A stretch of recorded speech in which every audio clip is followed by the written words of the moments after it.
I was in my ranch office, mid-video call with a Texas client about cattle breeding, when sirens shattered the morning calm. Red and blue lights flashed outside, reflecting off my oak-paneled walls.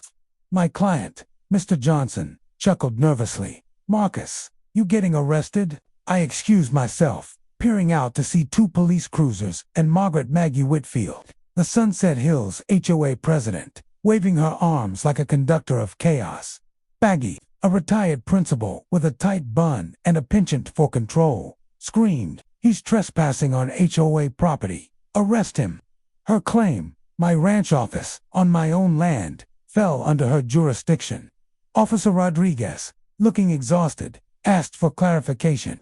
"This is my ranch, owned since 2019, I said, showing my deed on my phone. "It's zoned commercial agricultural, separate from Sunset Hills."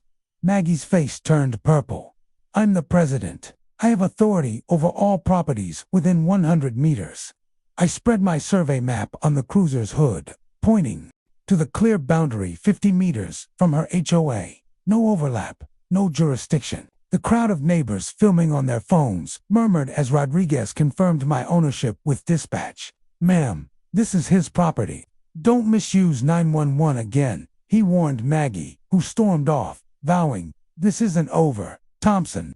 3 months earlier, Maggie had marched onto my ranch, demanding I sell my 2,000 square meter undeveloped plot for a community center at $50,000, far below its $200,000 value.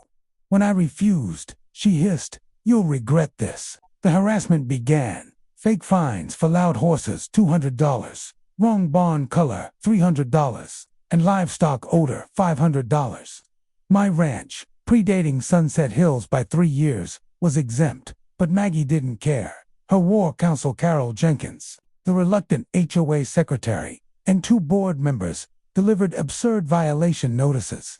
Carol, a retiring accountant, looked uneasy, but Maggie ruled like a dictator, fining neighbors for minor infractions. I installed 16 high-definition cameras, suspecting trouble. They paid off when I caught Maggie and 2 men at 2 a.m. staging a fake fall near my barn, moaning about unsafe conditions for a lawsuit. They dusted her with dirt for authenticity.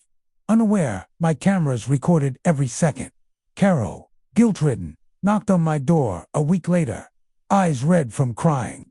"Maggie's gone too far," she whispered, handing me a recording of an illegal HOA meeting. Only 3 board members attended, but Maggie forged 4 signatures for a resolution demanding a $8,000 fine and a 4-meter wall around my ranch. Her voice on the tape was chilling. "Thompson refused my offer. Now he pays. Forge the signatures, Carol, or I'll expose your debts." Carol also revealed Maggie diverted $8,000 in HOA fees to her personal accounts. I hired Robert Smith, a property lawyer, who called Maggie's actions criminal fraud and harassment. Then she escalated, calling 911 again, claiming I'd injured her and was hiding evidence.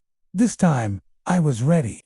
At the preliminary hearing, the courtroom buzzed as Robert played Maggie's fake injury video. Neighbors gasped as her theatrical moans filled the room. Judge Williams, barely hiding a smile, said, "This is 4K Ms. Whitfield, not AI-generated. Explain." Maggie stammered, "It's edited." Carol took the stand, voice steady. "I forged signatures under duress." Maggie stole $8,000 from HOA funds. She produced falsified minutes and bank records. Then I dropped the bombshell. I own the 2,000 square meter plot Maggie claimed for her community center. She's been collecting donations for land that's mine. The gallery erupted. Frank Davies shouted he'd donated $500. Dorothy Miller demanded refunds. Judge Williams ruled, "Mr. Thompson's rights are clear. Ms. Whitfield, expect criminal charges." That night, Maggie tried one last desperate act. My cameras caught her at 3 a.m., dousing my feed storage building with gasoline. My sprinklers doused her instead, and she slipped, dropping her ID. Fire Chief Johnson shook his head. Arson, with her ID at the scene. That's a new low. By dawn, Maggie was arrested, her pink bathrobe clashing with her handcuffs as neighbors applauded. At trial, Maggie faced charges of fraud, embezzlement, harassment, and attempted arson. Carol's testimony, my footage, and financial records sealed her fate.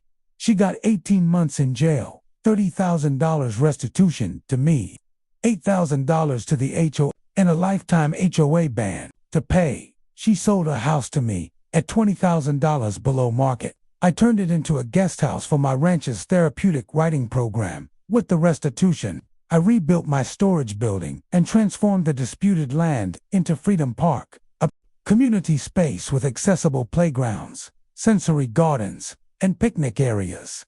A bronze plaque reads, Freedom Park, where greed failed, community thrives. Donated by Thompson Ranch, 2025.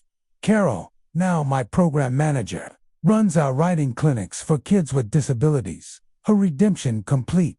Frank, the new HOA president, slashed fees and live-streamed meetings.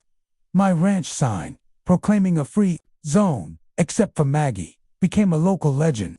Maggie, on community service, picks up trash outside my gate, glaring as I wave. She wrote me once, from Puerto Rico, I was wrong.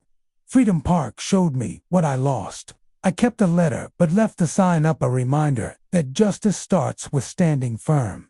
If your community's bullied by power-hungry HOAs, share your story. Together, we can build places where neighbors lift each other up, not tear each other down.